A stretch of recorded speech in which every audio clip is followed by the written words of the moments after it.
connections works up here. Still not seeing any chat overlay, but there may be nobody in here at the moment because I'm starting a bit early.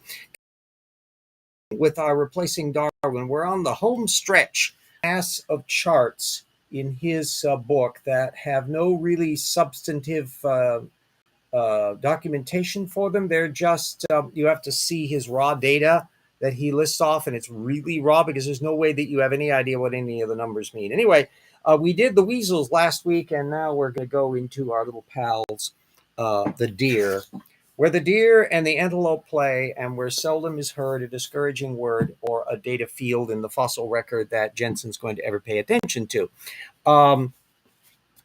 The other half of the show, which I will allude to here while we're still running up on the screen. Oh, let me thank you all the patrons who have helped. Continued as we proceed on here. Let me stop our sharing. Whoop. There we go. Voila. The other half of the thing relates to a recent posting from good old Tim Clarey from Acts and Facts in May-June 2022, where he's trying to dispute some plant biogeography covered by a couple of papers from Grimson from 2005 and 2007 that fortunately the linkages will be available on those little puppies, selectively quoting from it regarding how certain plants couldn't easily migrate over long distances, then blatantly misrepresenting the content of the paper to imply they were proposing there were prior islands when they were actually tracing the spread of the plate expansion zone. And so they were on a completely different topic. And as was quite clear from their original paper. Now then, Clarey doubles down on this mistake by arguing that the plants didn't even live there to begin with, claiming that they were washed in on the flood. And he cites yet another paper, which unfortunately we don't have access to, on Iceland volcanics, quote, with no large time gaps in between, except the fossils found were on the west side of the island, and the paper was talking about much younger eruptions on the east side of the island. Oops. So it's just a complete F-up mess on his part. But back to the deer. As usual, all of the speciation events that Jeanson is proposing are taking place in the 1,000 years or so after the flood. Everything's got to fit into that time frame. And in this case, he's running down to about 1350 BCE, only about 1,000-year time frame. The problem is that the phylogenetic data suggests that the deers are splitting off from cattle around 18 million years ago, and most of the extant species are tracing at a period in the last 7 million years or so. They, of course, have a fossil record, none of which is popping up in Jeanson's argument. There's a 2014 paper from Gonzalez on little itty-bitty deer from South America. How exactly did they get to South America? If they're Miocene fossils, are they post-flood? And so scamper, scamper, scamper all that distance? If they're flood deposits, then how does that connect up with the pre-flood deer type?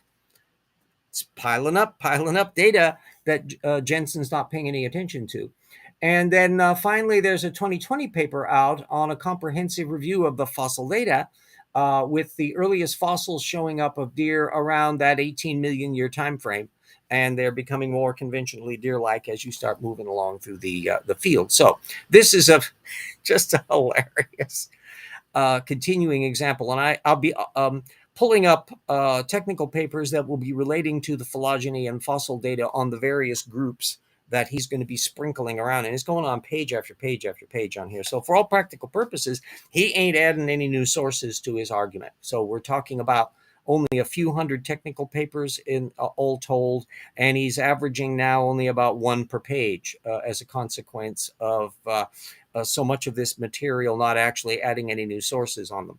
But anyway, you should have fun reading about the phylogeny and evolution of the Cervidae and all that kind of stuff that's available in the technical literature, of which we have to wonder How did Jeanson manage to avoid thinking about any of this stuff? All of this will be relevant for the volume 2 of the Rocks Were There section on the Ark Encounter kind list, where we're going to pull that little puppy apart.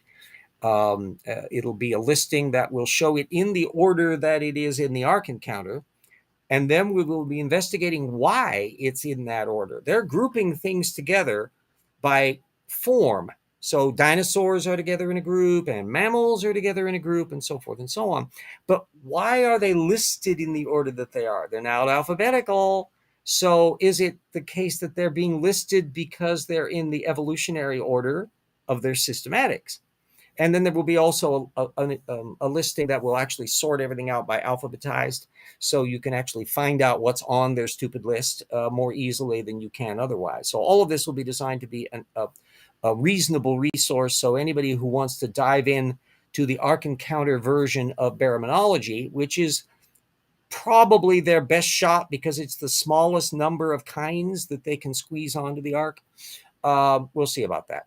I'm still not seeing a chat overlay, by the way, so I may not be able to get any signals on there. If there's anybody out there at all, I apologize for not seeing you.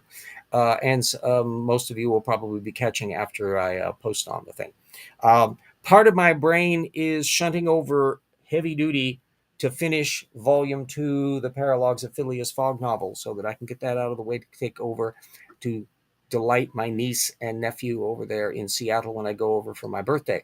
70 years old, three score and 10. And I really am committed to finishing out that novel and getting it straightened out so then I can move on to the additional stuff. And by that time, then we'll be diving fully into finishing off the second volume of Rocks Were There. There's a lot of stuff coming along in there, the cosmology chapter and the material on the development of tetrapods and the whole human evolution chapter. And there's a constant influx of new material relevant to all this stuff, both in terms of the technical literature that we'll be dealing with, but also the creationist coverage of it, including Homo naledi and their dervish attitudes on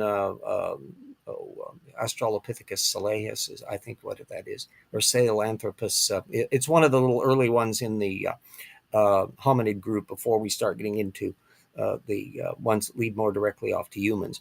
And the whole issue of bipedality, the development of how intelligence is developed, how the brain systems are developing, what genes are involved. There's an awful lot of stuff going on. And we're going to have a fun time dealing with that. And we want to make it as up to date as possible, targeting probably for mid 2023, maybe.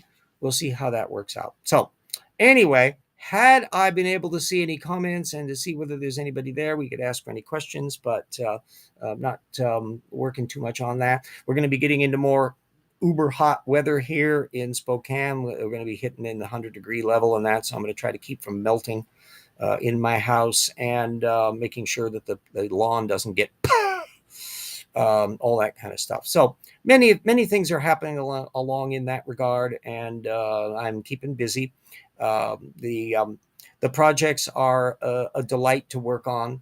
The amount of stuff that is out there to assess and newer material that pops up, some of the material that arises in the course of the weekly research and that in between shows, some of that stuff actually is relevant to material that's already been put into the new book. So I've been revising on that front. There's been a bunch of little wackadoodle stuff that's taken place on creationist discussions of pterodactyls, and there's a whole bunch of stuff that goes into a lot of different areas in that. And creationists just can't quite resist dealing with legends of dinosaurs and dragons and all that, which is all in the chapter as well. So that will be a part of the fun and games on here. We've got about a 10-minute show in on there. I think I've got mainly the material up to speed on that. And once the thing finalizes, we'll get all the links on in there. So there we are. I miss the kind of happy old days when I could be having conversations with Jackson. Maybe in the dim and distant future, when I develop a better internet connections and transform what I'm dealing with farther down the road, we'll be able to do that kind of stuff. But heck, I'm not terribly concerned about it because the content is what matters, not so much the fuss and bother of how razzle-dazzle the videos are. If you want sharp, clever animation and ingenious editing and all the rest, go to Erica's channel and Dan Stern Cardinale and Apologia and Digital Hammurabi, and there are so many different people out there that do much more sophisticated material with editing and all the rest. I'm just a talking head. But as an adjunct to the talking head, the description of the video will always have links that you can follow up on and download the full texts and all that, and study it yourself and expand your own understanding in the same way that I am. So that to that respect, I hope to be performing a little minor function as well as generating volume 2 of The Rocks Were There. So everybody stay safe.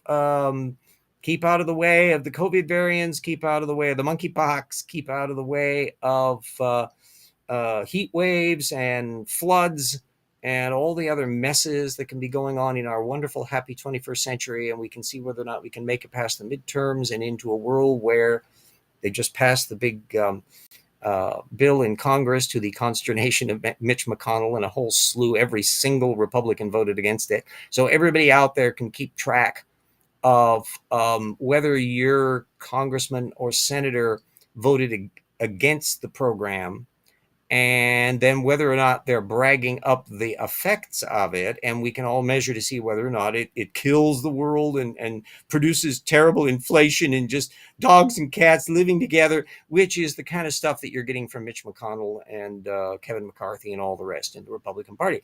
We'll see. It looks like, although not everything that needed to be done, because Build Back Better was a much bigger program, but he didn't have the votes for it. But this is not trivial.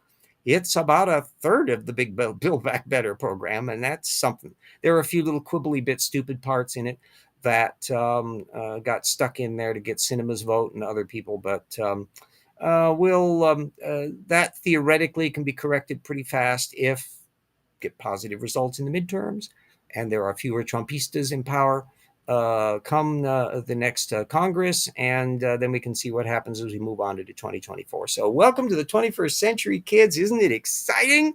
It's just as though your entire future depends on it, because it does. So see you all next week, and everybody stay cool and calm. Try to avoid taking any wooden penguins. And closing down the